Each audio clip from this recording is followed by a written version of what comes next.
Hi hello ನಮಸ್ಕಾರ, welcome to youth unique food. ನಾವಿವತ್ತು special ಆಗಿ ತುಂಬಾನೇ ರುಚಿ ಕೊಡುವಂತ ಕ್ಯಾರೆಟ್ ಹಲ್ವಾ ಮಾಡ್ತಾ ಇದೀವಿ. ಹಾಗಾದ್ರೆ ಯಾಕೆ ತಡ ಮಾಡೋದು, ಬನ್ನಿ ಹೇಗ್ ಮಾಡೋದು ಅಂತ ನೋಡೋಣ. ಅದಕ್ಕಿಂತ ಮುಂಚೆ ಯಾರೆಲ್ಲ ನನ್ನ ಚಾನೆಲ್ ನ ಸಬ್ಸ್ಕ್ರೈಬ್ ಮಾಡ್ದೇ ನೋಡ್ತಾ ಇದ್ರು ದಯವಿಟ್ಟು ಸಬ್ಸ್ಕ್ರೈಬ್ ಮಾಡ್ಕೊಳ್ಳಿ. ಹಾಗೆ ವಿಡಿಯೋ ಇಷ್ಟ ಆಯ್ತು ಅಂದ್ರೆ ಲೈಕ್ ಮಾಡಿ, ಶೇರ್ ಮಾಡಿ, ನಿಮ್ಮ ಅನಿಸಿಕೆ ಅಭಿಪ್ರಾಯಗಳನ್ನ ಕಾಮೆಂಟ್ ಮೂಲಕ ತಿಳಿಸಿ ಅಂತ ಹೇಳ್ತಾ ಬನ್ನಿ ಸ್ಟಾರ್ಟ್ ಮಾಡೋಣ. ಮೊದಲಿಗೆ ಒಂದು 5 ಕ್ಯಾರೆಟ್ ತಗೊಂಡು ಎಲ್ಲ ಕ್ಯಾರೆಟ್ನು ಈ ತರ ತುರ್ಕೊಂಡಿದ್ದೀನಿ. ಈಗ ಸ್ಟವ್ ಹಚ್ಚಿ ಒಂದು ಪ್ಯಾನ್ ಇಟ್ಕೊಂಡು ಅದಕ್ಕೆ ತುರಿದಿರೋ ಕ್ಯಾರೆಟ್ ನ ಹಾಕಿ ಹಾಗೆ 1-2 ಗ್ಲಾಸ್ ನೀರು ಹಾಕಿ ಒಂದು ಕುದಿನ ಕುದಿಸ್ಕೊಳ್ಳೋಣ. ಕ್ಯಾರೆಟ್ ನ ಈ ತರ ಕುದಿಸ್ಕೊಳ್ಳೋದ್ರಿಂದ ಹಲ್ವಾ ತಿನ್ಬೇಕಾದ್ರೆ ಕ್ಯಾರೆಟ್ ನ ಹಸಿ ಫ್ಲೇವರ್ ಬರೋದಿಲ್ಲ. ಈ ತರ ಚೆನ್ನಾಗಿ ಕುದಿಸ್ಕೊಂಡು ಈ ಕುದ್ದಿರೋ ಕ್ಯಾರೆಟ್ ನ ಒಂದು ಜರಡಿ ಇಟ್ಕೊಂಡು ಸ್ವಲ್ಪ ನಾವು ನೀರು ಇಲ್ಲದೆ ಇರೋ ತರ ಬಸಿಬೇಕು.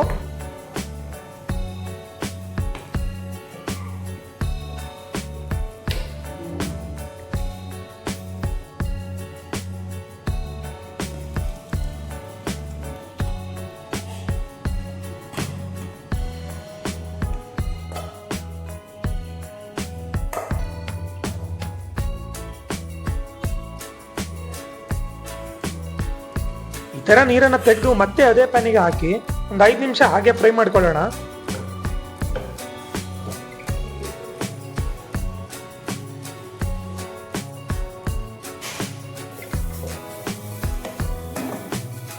ಫ್ರೈ ಮಾಡ್ಕೊಂಡಾದ್ಮೇಲೆ ಒಂದು ಬೌಲ್ ಸಕ್ಕರೆನ ಹಾಕೊಳ್ಳೋಣ. ಸಕ್ಕರೆನ ಹಾಕಿದ್ಮೇಲೆ ಸಕ್ಕರೆ ಎಲ್ಲ ಕರಗ್ಬಿಟ್ಟು ಕ್ಯಾರೆಟ್ ಜೊತೆ ಚೆನ್ನಾಗಿ ಮಿಕ್ಸ್ ಆಗೋ ತರ ಫ್ರೈ ಮಾಡ್ಕೊಳ್ಳೋಣ.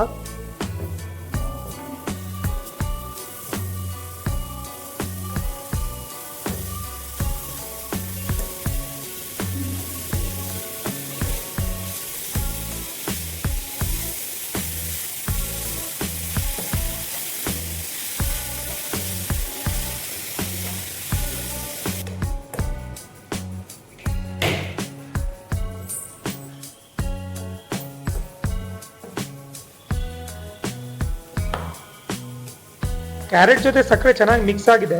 ಈಗ ಅರ್ಧ ಗ್ಲಾಸ್ ಹಾಲನ್ನು ಹಾಕೊಳ್ತಾ ಇದ್ದೀನಿ. ಹಾಲು ಹಾಕಿದ್ಮೇಲೆ ಹಾಲು ಚೆನ್ನಾಗಿ ಮಿಕ್ಸ್ ಆಗಬೇಕು. ಮೀಡಿಯಂ ಫ್ಲೇಮ್ನಲ್ಲೇ ಕುದಿಸ್ಕೊಳ್ಳೋಣ.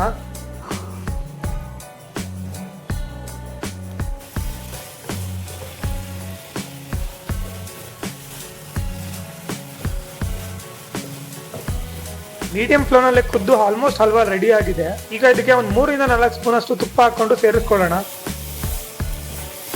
ಹಾಗೆ ಪ್ಯಾನ್ ನ ಸೈಡ್ ಇಟ್ಕೊಂಡು ಇನ್ನೊಂದು ಪ್ಯಾನ್ ತಗೊಂಡು ಅದಕ್ಕೆ ತುಪ್ಪ ಹಾಕಿ ಒಂದು 10-15 ಗೋಡಂಬಿ ಹಾಕೊಂಡು ಫ್ರೈ ಮಾಡ್ಕೊಂಡು ಇಟ್ಕೊಳ್ಳೋಣ.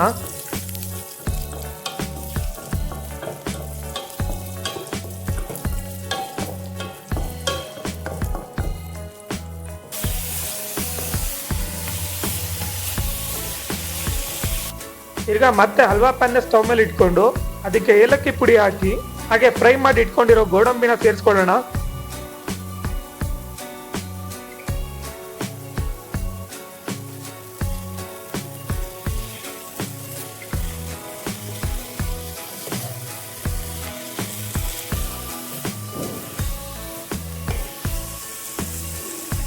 ಫೈನಲಿ ಒಂದೊಳ್ಳೆ ಹಲ್ವಾ ರೆಡಿ ಆಗಿದೆ.